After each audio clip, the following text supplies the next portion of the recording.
So, hi everyone. My name is Tatiana Perrotin, and I'm going to present my work on low power Hall thrusters and specifically cylindrical ones, which is mostly experimental.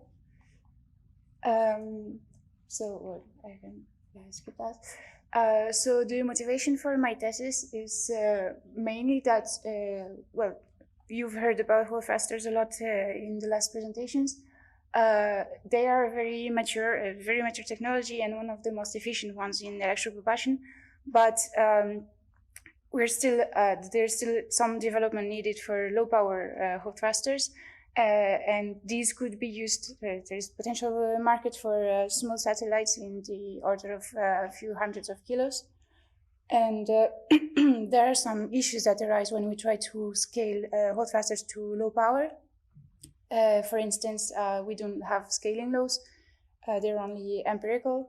And we have increasing power losses due to the surface-to-volume ratio. And we have important erosion. You can see on the picture on the right, the hole in the center of the ceramic is just erosion from the ions. Then we have problems with thermal management, faster heating, and generating stronger and stronger magnetic fields as we decrease the size of the device, and manufacturing, of course. And currently, there are very few thrusters below 300 watts, and the very best efficiencies we reach are for 40%. Sorry, and along with the thruster, we have to develop also cathodes that are reliable, because currently for this kind of thruster, we need cathodes of around 1 amp that are very unreliable, that have a very short lifetime, and they require extra power that we don't have on board to sustain the discharge. So there is a lot of work to do on this. And one alternative to this, one partial solution to these problems, is cylindrical Hall thruster. So instead of the typical annular geometry that you can see on the top right, we remove the central pole. We just push it down and flush it with the anode, and you can see that it affects the topology of the magnetic field and the electric field, and so the acceleration is not anymore fully axial. And this supposedly helps with the erosion of the central pole and the heating. We have fewer small parts to fit in the center of the thruster, and we have more room to generate the field. And this is quite a recent geometry, and there are less than 10 PhDs that exist in the world, and only one that is commercially available, and it's still in the very early phase of development. And so for this type of thruster, we need data to understand how to optimize the design and how to use it to the best. And we also need to understand how to better model this type of thruster. And well, there's of course some work to do on thermodynamic emitters to understand how to improve them as well. So the objectives of my thesis, first of all, related to thrusters themselves, it is to understand how to design and operate cylindrical Hall thruster optimally for a given power, selected power, and understand what are the main differences in the physics with respect to the traditional annular Hall thruster, and obtain experimental data on the thruster. And then related to the cathodes, well, the part of the work is related to operating the thruster with different types of cathodes and see the effects on the discharge. And there should be a part related to studying oscillations due to the cathode. And then there's also a part on modeling the thruster with the hyphen that Pedro mentioned before. So cross-validating the simulations with experimental data. So the methodology for this, quickly, there is a part on performing simulations with this code hyphen, checking how to adapt it to cylindrical geometry, comparing with experimental results. Then there's part on designing a first prototype of 200 watts, characterizing it, which this part is mostly done already. And then the other objectives are to design a lower power hold faster with improvements from the knowledge gains with the first prototype, and possibly going towards a cathode-less faster and magnetic shielded topology. And then related to the cathodes, there should be some campaigns focusing on testing two different low current Hall cathodes in collaboration with a company and with the TFM student.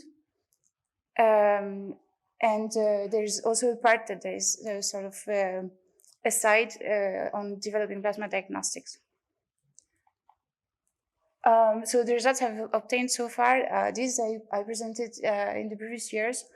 So I ran some simulations with hyphen on the cylindrical Hall thruster. So it allowed for understanding a bit the plasma parameters inside of the channel and to see some trends. Also understanding some parameters that we can change, like in the design, like the anode location, the injector, the length of the channel, and those are things that we are then using for the next prototype. I also built emissive probes for the project with Gonzalo Sanchez Arriaga. It's something somehow correlated between electric propulsion, diagnostics for plasma, and electrodynamic tethers. So the idea was to obtain IV curves to compare them to their to their simulations. Then I did a campaign with the sort of adapted cathode. So there was a research stay trying to characterize the plume properties in the 200 watt thruster, mostly with electrostatic diagnostics. So those are an overview of the results I obtained.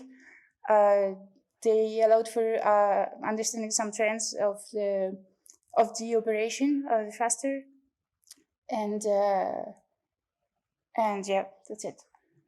And the last campaign I did was using a laser-induced fluorescence spectroscopy in the thruster, so inside the channel and in the near field, to measure basically the ion velocity in the actual direction. So this is the setup I used. You can see in the picture the thruster, the cathode on the top, and the detection lens on the left. There's also a schematic that explains how it's assembled. And I think Marco explained it quite well the other day, but the principle of this is that we excite the atoms or the ions that we want to observe with the laser, and we observe the light that is emitted by fluorescence spontaneously when they excite. And this light gives us information about the velocity of the population. And so some of the results I obtained, this is the evolution of the line shape. So it's not exactly the velocity distribution function, but the line shape of the transition along the thruster axis. And we see some interesting things. So just to specify, it's converted from wavelength to velocity using simple Doppler shift. And but this is again not directly the velocity distribution function. So we see at the top some effects of the strong magnetic field at the back of the thruster that alters the shape of the spectrum. Then we see the effects of the overlapping of the ionization region and the acceleration region. Then there's a full scan of all the velocities that was done to prove that there are no slow ions. There's no isolated population of slow ions, which is something quite common in Hall thrusters. And then a few millimeters downstream, the X-plane, we have the final velocity with still some faster ions. This is it's an overview of the scans done on the axis. So the top one is on the axis, then at the quarter line of the thruster, and then along the side wall of the thruster. And the interesting thing here is that the acceleration starts more upstream on the axis. We can see it on the it's circled in red. The final velocity, again actual velocity, approaches similar values at all the radii that we scanned. Although this is the most probable velocity, but we still have some weird things happening for the rest of the distribution. Here at the bottom right, you can see that close to the wall there are ions at all the velocities that we scanned, which is an indicator of either poor ionization or re-ionization along the side wall. And the strongest axial electric field is close to the side wall, which is certainly characteristic of the geometry of the cylindrical Hall thruster, because that's where the electric field is expected to be the most axial, and it's supposed to become to have an angle closer to the axis. To work with these results, I also used the code that was developed by the lab where I did my research stay, and that is it is used to reconstruct the line shapes to account for any mechanism that splits the transition into smaller sub-transitions, such as like the effect of the magnetic field, high performance structure, the isotopes, all these things that make the line shape not ideal. And this allows for, in theory, reconstructing the real velocity distribution function. And so these are some of the results of the simulation. So we match the experimental data with the simulation, and this allowed for understanding some things about the the ion temperature that you can see on the bottom right graph. In particular, that the ionization happens apparently mostly close to the wall, where we see an artificial heating of the ions because it's obtained from the broadening of the velocity distribution function. But this was not observed with the atoms, which also indicates that it's ionization and not actual heating. And the simulations also allowed for observing mismatch between the conditions imposed in the simulation and the experimental results that prove that there is some effect of the polarization of the laser with respect to the magnetic field, and this is something that still has to be adjusted in the simulations. And then for the future work, there's still direct thrust measurement to do on the 200-watt prototype, and this will be done in collaboration with the company Alina in Singapore. Then assembling and testing the new prototype, which is the 100-watt Hall thruster that you can see here. It's still cylindrical, but it has some modifications. with respect to the first prototype. And then there will be the assembly and the testing of holocat developed by a TFM student and thesis writing. The achievements, I participated into several conferences. I did 2 research stays in France, and I'm currently working on a first journal paper and a second one actually on the experimental campaigns I did in France, which I hope will be submitted soon. So thank you for your attention.